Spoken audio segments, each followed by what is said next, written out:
Huevos, tinta, una dupla técnica y la mejor, peor publicidad de la historia. Esto es lo que necesitó Platense para consagrarse campeón del fútbol argentino. Vamos a ver.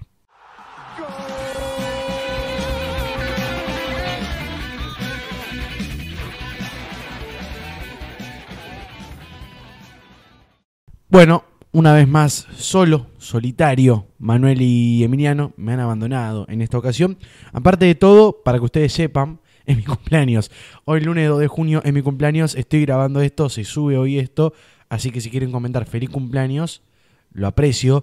Claramente no tenemos camiseta de Platense para inventar este video. Lo único que pude hacer es ponerme un suéter que no sé si es mostaza o es marrón, pero es cómodo y yo tengo frío. Así que me lo voy a poner. Imaginemos que es marrón y en ese entonces aplicaría para el video que tenemos que hacer de Platense. Desde ya, creo que la premisa inicial del video tiene que ser si es la sorpresa del siglo en el fútbol argentino. Pero ya vamos a ir a eso. Si quieren pueden ir comentando. Muchas gracias por pasarse por el video. Sean amigos de Platense, también quédense, que acá son todos bienvenidos. No como en el video de la previa, que hablamos de Platense con una camiseta de tigre arriba de la mesa, lo cual es algo profundamente contradictorio, amigo. Como siempre decimos, no te olvides de suscribirte, porque si no te suscribís, tu equipo desaparece al instante. ¿Sí? Yo tengo un botón acá que llamo al Chiqui Tapia y le digo desaparece a 9 de julio de Rafaela, si sos de ese equipo y no te suscribís. Hablando un poco de la final, que creo que va a ser lo de menos en este video, no vamos a hablar específicamente de este partido, pero fue un partido, la verdad, poco vistoso, ¿sí? Poco vistoso. No fueron dos equipos extremadamente propositivos en cuanto al ataque. Se termina rompiendo con una pelota parada, un centro que baja Nacho Vázquez y le queda a Mainero, que mete un gol de otro partido. La realidad es esa, una volea terrible de zurda ante la que nada puede hacer Galíndez. Las chances claras, la verdad, es que las tuvo Platense, porque también hubo un cabezazo en el primer tiempo que saca muy bien el arquero de Huracán y un remate de fuera del área de Rodrigo Herrera que pasa rozando el travesaño. La realidad es que el triunfo es bien merecido para el Calamar, que se consagra campeón de la apertura de la Liga Profesional de Fútbol Argentino. Hay que comentar también, obviamente, que es un suceso histórico. Luego de 120 años desde su fundación, Platense logra conseguir su primer campeonato en, como dijimos antes, la primera división. Había perdido en 2023 la final de la Copa de la Liga frente a Rosario Central, también en el Estadio Madre de Ciudades de Santiago del Estero. Y para encontrar el otro subcampeonato de Platense hay que retroceder hasta 1916. 109 años, si no me falla la matemática simple, donde quedó detrás de Racing en aquel campeonato. No hay más subcampeonatos de Platense en primera división para entender un poco el suceso histórico del que estamos hablando. Este video, como digo, no se va a centrar tanto ni en el partido de la final ni en las estadísticas. Si quieren un análisis, y esto en serio lo digo, más profundo de cómo juega Platense, está el video de la previa, que hablamos tanto de Huracán como de Platense, pero para no ser repetitivo, no nombrar de nuevo las estadísticas y las claves de Platense, vamos a tratar de afrontar el video por otro lado. Vamos a hablar un poco de las historias que rodean a este Platense y obviamente hay que empezar hablando de la dupla técnica.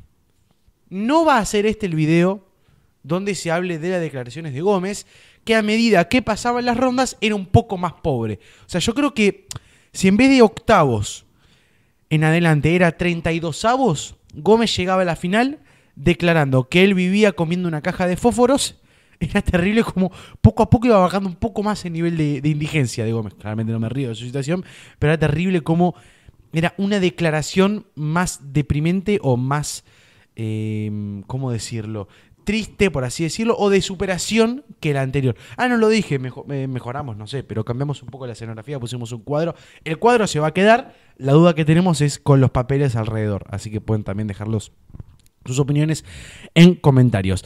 Como dijimos, la dupla técnica de Platense, que es la primer dupla en consagrarse campeona de primera división del fútbol argentino. Nunca antes un dueto técnico había sido campeón en esta instancia, pero hay que ir a los inicios. ¿Cuándo se conocen Fabio Orsi y Sergio Gómez? Bueno, ellos se conocen en Fénix en 2011 bajo la tutela de Óscar Santangelo, quien era el director técnico principal en aquel equipo. Ellos dos eran asistentes. Después de la marcha justamente de Santangelo quedan como directores técnicos del plantel profesional de Fénix y no solo que arrancan con buena pata, sino que consiguen 2 ascensos consecutivos.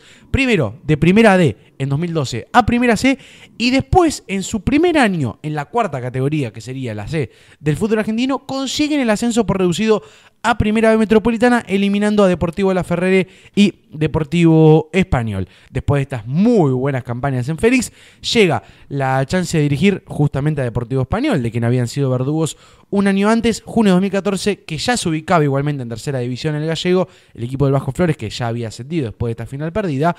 Tuvieron un semestre sólido, quedando en mitad de tabla, pero la realidad es que en 2015 el rendimiento no fue el mismo, bajó un poco y se terminaron marchando también a mitad de año. Después llega su segundo ciclo glorioso en frente de un club de fútbol. Inmediatamente después de irse a Deportivo Español, llega la oportunidad de dirigir Flandria, club del que es hincha Fabio Orsi. Para que no sepa, porque hay mucha gente que no debe saber quién es Orsi, quién es Gómez. Orsi es el pelado más petizo, Gómez es el morocho con pelo más alto. Creo yo que es un poco contradictorio, no contradictorio, pero a mí si me decís Orsi, realmente me imagino que es Gómez. Y si me decís Gómez, me imagino que es quien es Orsi.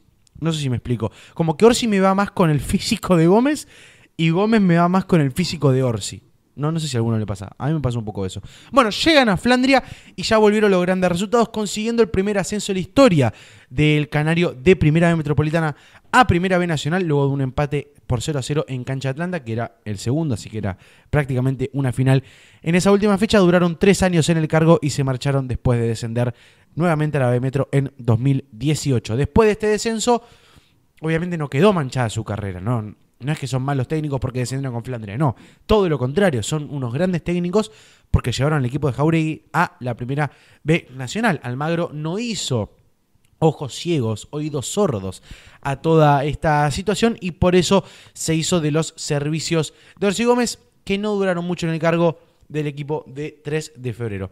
Pero después de esta oportunidad de ya ponerse en el mapa de la Primera B Nacional, llega la chance de llegar al estrellato, podríamos decirlo, de la segunda categoría, que en este caso es San Martín de Tucumán. La oportunidad de dirigir al Santo Tucumano, donde arrancaron muy bien. De hecho, eran punteros en la zona B de la Primera Nacional 2019-2020 con 44 puntos. El tema es que, claro, en 2020 llegó algo conocido como el COVID. Una pandemia. Y tanto Atlanta, que era puntero en la zona A, como San Martín de Tucumán, que era puntero en la zona B, tuvieron que hacer todo de cero, porque la AFA no es que tuvo en cuenta este torneo para el reinicio, sino que empezó todo de cero, con zona ganadores, zona perdedores, hicieron un quilombo bárbaro, no hubo descensos. Bueno, básicamente arrancaron de cero y ya sin el público presente en la Ciudadela, el rendimiento de San Martín decayó drásticamente y en su zona de ganadores, podríamos decir, terminó último, si no me equivoco. Y después de 3 empates y una derrota en 2021, o sea, en el siguiente torneo, los terminaron echando, o se marcharon básicamente de San Martín de Tucumán. Después llegaron a Ferro, donde estuvieron tan solo unos meses, estuvieron cerca de ascender, llegaron a semifinales del reducido, pero ocurrió esa polémica eliminación frente a Quilmes, un penal, digamos, ¿sabés que ahora tengo me agarró un ictus y no me acuerdo si era un penal clarísimo para Ferro que no le cobraron o le cobraron un penal a Quilmes que no era? Creo que era eso, que le cobraron un penal a Quilmes. Creo que era, la cosa es que quedaron con polémica fuera del reducido frente a Quilmes y fueron solo 5 meses que estuvieron a cargo del plantel de primera de Ferrocarril Oeste y no pudieron ascender, que obviamente ascender con Ferro es básicamente como dividir las aguas como Moisés y pasar entre medio del Océano Pacífico. Es algo completamente imposible ascender con Ferro desde su último descenso a la Primera B Nacional. El tema es que más allá de este no logrado ascenso, la dupla técnica Orsi Gómez se puso en el mapa y llegó a la oportunidad que tanto ansiaban desde que dirigían en Primera D a Fénix en 2011 de dirigir en Primera.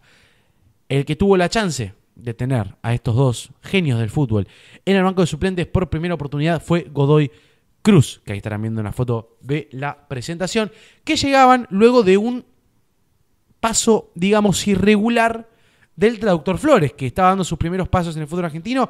Me acuerdo, creo que los primeros 3 partidos de Flores los ganan metiendo 4 goles todos. Después empata un par de partidos también 4-4, 3-3 y después los pierde por un montón de goles. La verdad que el ciclo de Traductor Flores en Godoy Cruz fue sobre todo irregular y ahí llega la dupla Fabio Orsi y Sergio Gómez, que le dio estabilidad al equipo y finalizó la Liga Profesional de Fútbol 2022 en mitad de tabla, puesto 15 de 28 equipos, pero igualmente a la comisión directiva de Godoy Cruz esto no le bastó y dijeron, ¿qué podemos hacer para mejorar el rendimiento de la dupla Orsi Gómez, que llegaron en abril para suplantar al Traductor Flores? A ver, ya sé, voy a llamar de nuevo al Traductor Flores. Exactamente, amigos, para 2023 Godoy Cruz volvió a apostar por Diego Flores para afrontar el nuevo ciclo. Claramente no le fue bien y no dirigió muchos meses, lo cual es completamente lógico. Si a un técnico le va mal, lo reemplazás y con los que lo reemplazás lo volvés a reemplazar por el primero de todos, no creo que te vaya muy bien, que digamos, y efectivamente así fue. Se decía en su momento que era básicamente porque la comisión directiva de Godoy Cruz no veía un futuro, no veía un plan a largo plazo con esta dupla técnica y sí lo veía con el Traductor Flores. Vaya a saber Dios por qué terminó dirigiendo Oldrá a Godoy Cruz. Después tuvieron un breve paso por Atlético Tucumán, donde los resultados tampoco es que fueron los mejores, no fueron los peores, pero tampoco era para tirar cohetes. Y en febrero de 2024, después de un fallido, muy fallido ciclo de Sebastián Grassini como director técnico de Platense, que llegaba después de Martín Palermo, que como dijimos, llegó a la final de Copa de la Liga, Fabio Orsi y Sergio Gómez llegaron al club de Vicente López para hacer historia, como ya dijimos. Y así repasamos un poco lo que fue la carrera en ascendencia, desde siempre en ascendencia, de la dupla técnica. Pero recordemos, hace 14 años estaban dirigiendo en Primera D a Fénix y consiguieron 2 ascensos consecutivos. O sea, ya desde el inicio se veía que tenían madera de buena dupla técnica. Porque algunos a veces lo reducen a solo lo anímico o a solo lo actitudinal, y la realidad es que para que te vaya tan bien en tantos equipos tenés que tener varios conceptos del fútbol bien claros.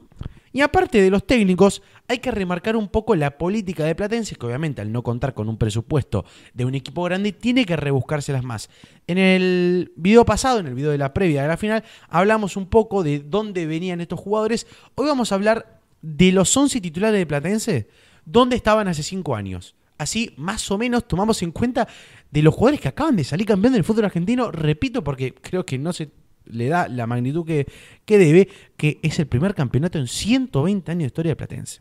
La cantidad de generaciones que pasaron sin ver un título. Bueno, estos jugadores marcaron historia y van a marcar con fuego su nombre en los libros de historia de El Calamar. Arrancamos con el arquero Juan Pablo Cosani, una de las figuras del equipo, que salido de las inferiores de Lanús, nunca tuvo muchas chances nunca tuvo ninguna chance básicamente en el equipo de Zona Sur, y en 2020 tuvo que marcharse a la B Nacional en busca de oportunidades, donde fue a San Martín de San Juan, jugó 38 partidos y consiguió 15 vallas invictas, lo cual son buenos números, y de hecho después termina en Maipú teniendo chance y después llega a Primera División. Juan Ignacio Saborido, el lateral derecho, hace 5 años jugaba en Villa San Carlos, en la Primera B Metropolitana. Su primera experiencia recién fuera del tripero fue en General Caballero de Paraguay en 2023. De nuevo, el scouting importantísimo en Platense.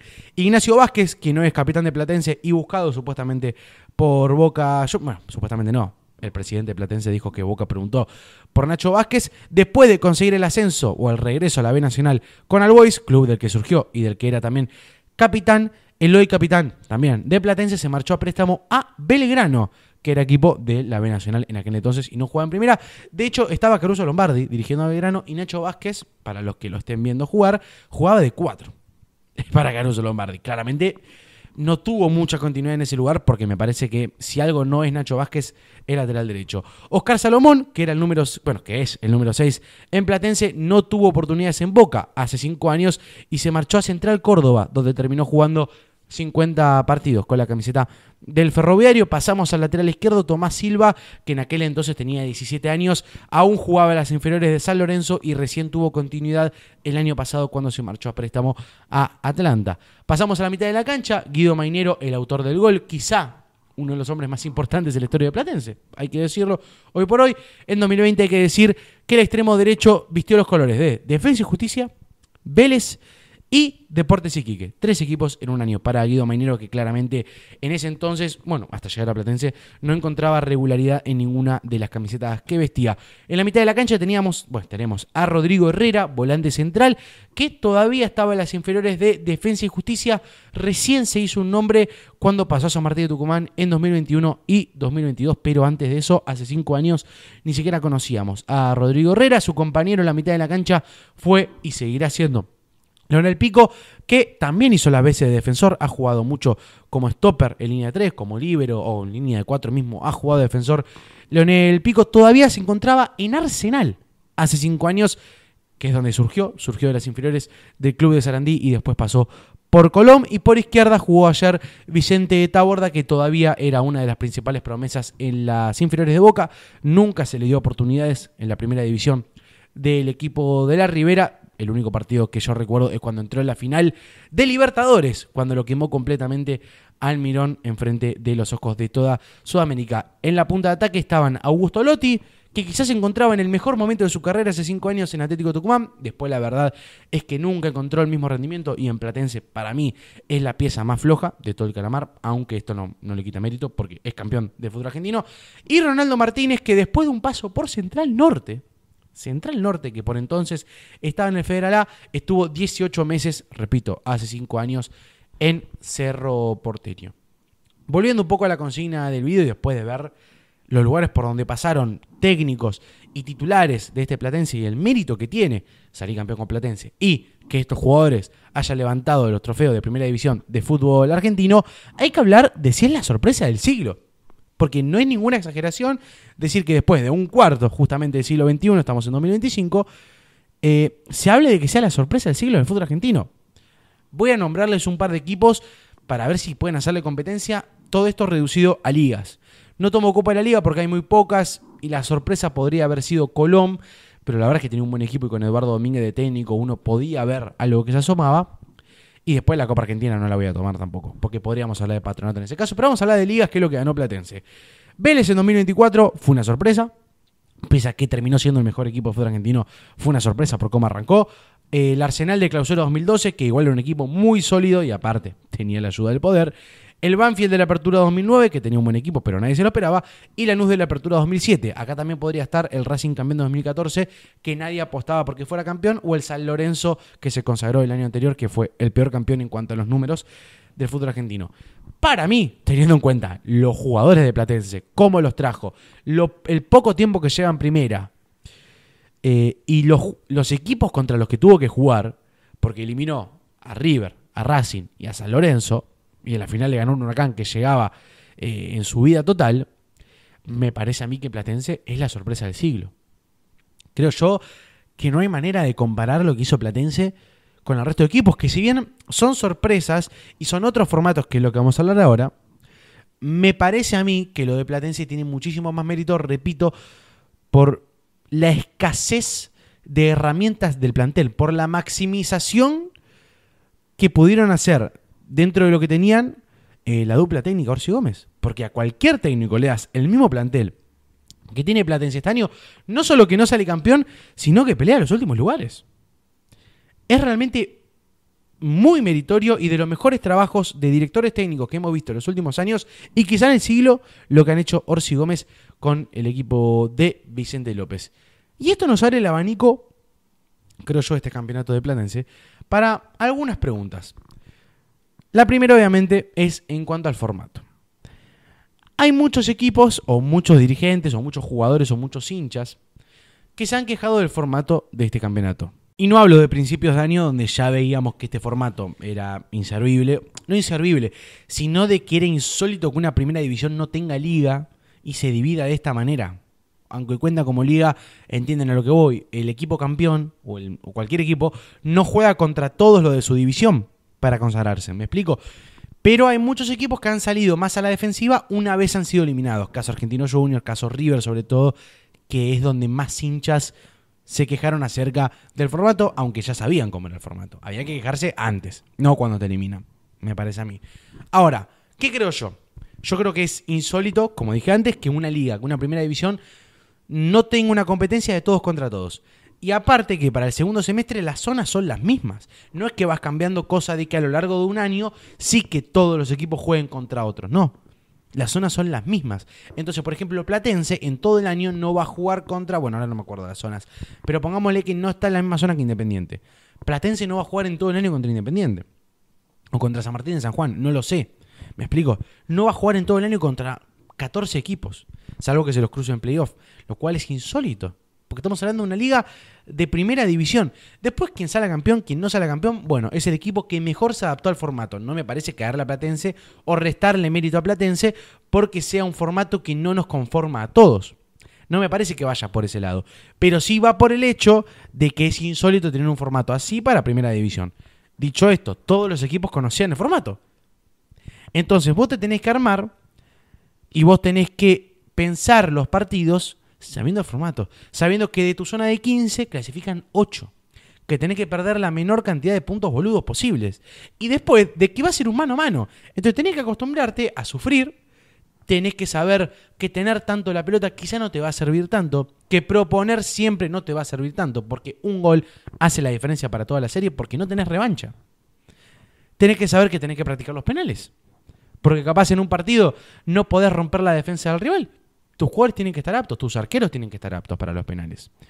Hay equipos que realmente no lo han podido plasmar en los mano a mano, porque un ejemplo muy sincero, Argentinos Juniors termina primero, y yo creo que todos sabíamos que no iba a llegar a la final de Argentinos Juniors. Porque jugaba muy bien, porque todo, pero juega muy bien en una liga donde los partidos son constantes y un partido capaz no te cambia el rumbo. Ahora, cuando hay un mano a mano, que la eliminación está a flor de piel, que aparte tenés la presión de que fuiste el primero, entonces puede ser que seas una decepción. Y te va a costar más.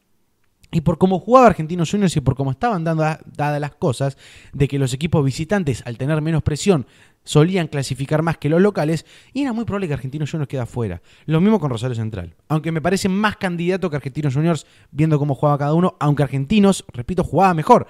Pero Rosario Central en los mata-mata tiene más argumentos. Igual quedaron afuera de la misma fase, así que no tiene mucho contraste lo que estoy diciendo. Pero volviendo a lo del formato, repito, para mí es un formato insólito que no debería existir en una primera división de cualquier fútbol, o sea, de cualquier país. Pero ya sabiendo el formato que tenés, te tenés que adaptar al mismo. Y hay muchos equipos que no lo han podido hacer. La otra pregunta que me surge, no solo con este campeonato, sino con el año pasado, saliendo campeón Vélez, saliendo campeón Estudiantes, saliendo campeón Central Córdoba, si es que se terminó la hegemonía de los 5 grandes. Porque, repito, el 2024 fue el primer año en muchísimo tiempo, y yo no recuerdo ningún ejemplo, en el que ninguno de los 5 grandes salieron campeones del fútbol local. Porque Racing ganó la Sudamericana. Pero hablando del fútbol local, ninguno de los 5 grandes ganó un campeonato en 2024. Entonces mi pregunta es, si con estos nuevos formatos, si con estas nuevas chances que hay para otros equipos, se terminó la hegemonía de los 5 grandes. Que es algo que pueden dejar en comentarios. Obviamente el poderío económico no se va a terminar.